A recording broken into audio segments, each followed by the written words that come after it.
Howard Morton Metzenbaum was an American politician who served for almost 20 years as a Democratic member of the U.S. Senate from Ohio. He also served in the Ohio House of Representatives and Senate from 1943 to 1951. Early life and education. Metzenbaum was born June 4, 1917 in Cleveland, Ohio, to a poor family, the son of Anna and Charles I. Metzenbaum. His paternal grandparents were Jewish immigrants from Poland and France, and his maternal grandparents were Hungarian Jews. He attended Glenville High School, for whom he ran track, while also working odd jobs after hours. He graduated from Ohio State University, receiving a bachelor's degree in 1939 and a law degree in 1941. During the 1940s, he practiced law in Cleveland. After initially facing discrimination due to his Jewish heritage, he found acceptance representing large labor unions, first with the Communications Workers of America and later the International Association of Machinists. Business career. Metzenbaum became independently wealthy through investments, particularly in real estate near what became the Cleveland Hopkins International Airport, which Metzenbaum and his partner, Alva Ted Bonda, correctly envisioned would make for extremely profitable 24-hour, well-lit parking lots. The business expanded to become Airport Parking Company of America, the world's largest parking lot company. By 1970, he had sold his interest in Apcoa Parking for $20 million. In the early 1970s, Metzenbaum also co-owned the Sun newspaper's chain of weeklies which covered the Cleveland suburbs, a venture undertaken after his first senatorial election defeat.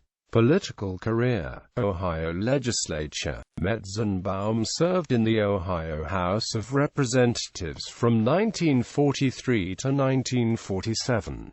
He then served in the Ohio Senate from 1947 to 1951. In 1958, he served as the campaign manager for future U.S. Senator Stephen M. Young, who, in a major upset, narrowly unseated incumbent Senator John Bricker, the Republican Party's 1944 vice presidential nominee. He returned to assist Young in a successful re-election campaign in 1964.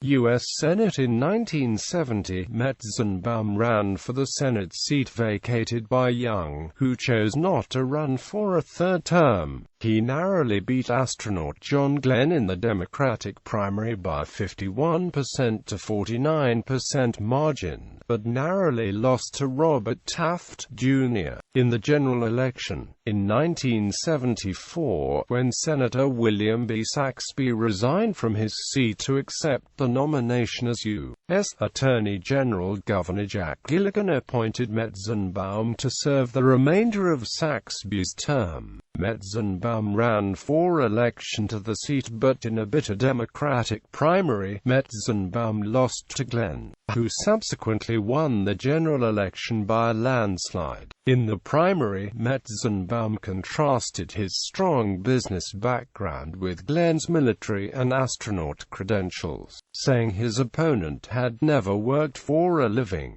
Glenn's reply came to be known as the Gold Star Mother's speech. He told Metzenbaum to go to a veterans hospital and look those men with mangled bodies in the eyes and tell them they didn't hold a job. You go with me to any Gold Star mother and you look her in the eye and tell her that her son did not hold a job. Many felt the Gold Star Mother's speech won the primary for Glenn, which he won by 54% to 46%.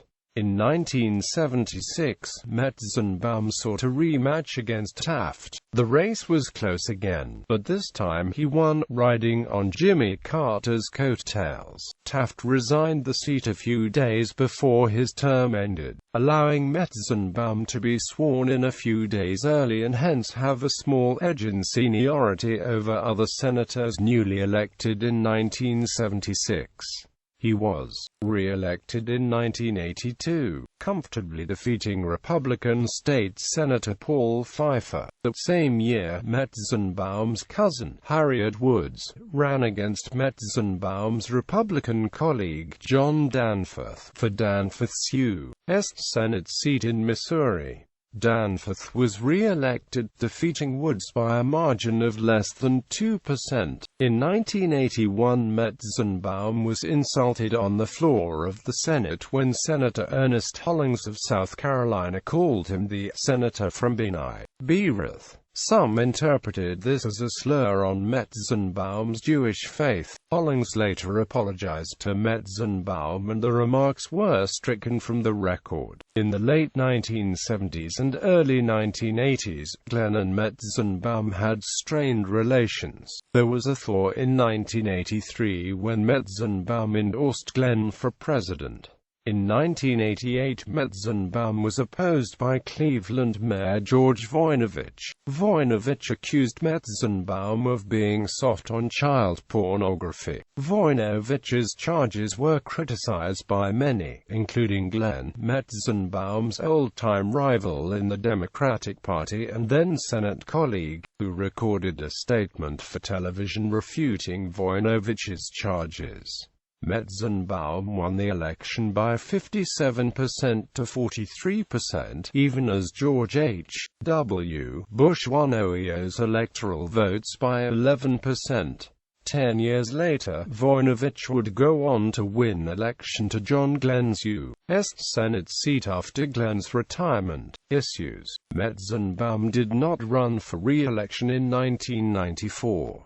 His son-in-law Joel Hyatt was nominated by the Democrats to replace him, but Hyatt lost to Lieutenant Governor Mike Dewine, who had been elected as Voinovich's running mate in 1990. While in the Senate, Metzenbaum was a powerful liberal. He was known as Senator No, an headline Howard, and a headline hog, due to his ability to filibuster bills by offering scores of amendments as well as blocking hidden special interest legislation. Metzenbaum took a particular interest in antitrust and consumer protection issues, often threatening to repeal the antitrust law exemption given to Major League Baseball. Since his retirement, however, the issue has gone largely unaddressed. Metzenbaum became well known for his service on the Senate Judiciary Committee, particularly because of his dedicated efforts to keep stringent antitrust laws and his pro-choice stance on abortion. Metzenbaum was skeptical of corporations and agencies promoting aspartame. An allegation was that the G.D. Searle and Amp Company was trying to bring aspartame to market and get it approved by the U.S. Food and Drug Administration by submitting false data. Metzenbaum berated Searle's fabricated tests and also faulted the American Medical Association, whose Journal of the American Medical Association reported, with some significant disclaimers, that aspartame was safe for most people. Referring to the report, Metzenbaum said, "I wish that this report could ease my concerns. It does not. It merely restates the FDA position, which relies solely on the Searle tests. As I have indicated, these tests are under a cloud." In addition, the concerns raised recently by the scientists were not even included in the report. Quote, in 1985, the U.S. Senate heard testimony relating to an amendment by Metzenbaum which would require the quantity of aspartame in a product to be labeled Cleveland Stokers. In January 1968, Metzenbaum and Bonder purchased the Cleveland Stokers Soccer Club from Cleveland Indians executives Vernon Stufer and Gabe Paul. Under their leadership, the team played 1 year in the North American Soccer League, and even won the division, before departing the league due to differences in business philosophy with the other owners. Retirement. After leaving the Senate in 1995, Metzenbaum served as the chairman of the Consumer Federation of America. He died at his home in Aventura, Florida on March 12, 2008. He was buried at Mayfield Cemetery in Cleveland Heights, Ohio. Refuting urban legends to the contrary, Metzenbaum asserted that he never represented the Communist Party. When the National Republican Senatorial Committee suggested in 1987 that he had communist sympathies,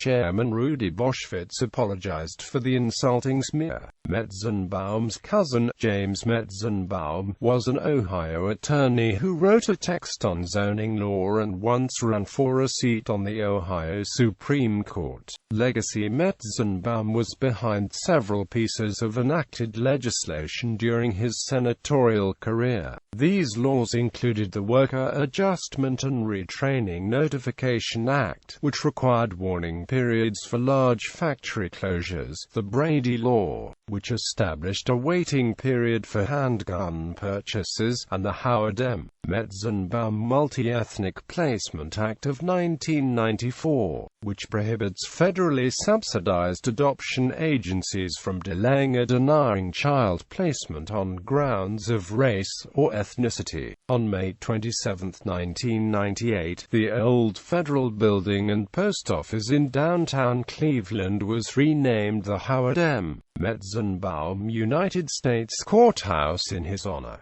In popular culture, Metzenbaum was referenced in the Space Ghost Coast to Coast episode Switcheroo. Space Ghost mentioned him as a guest, but his staff had forgotten to book him.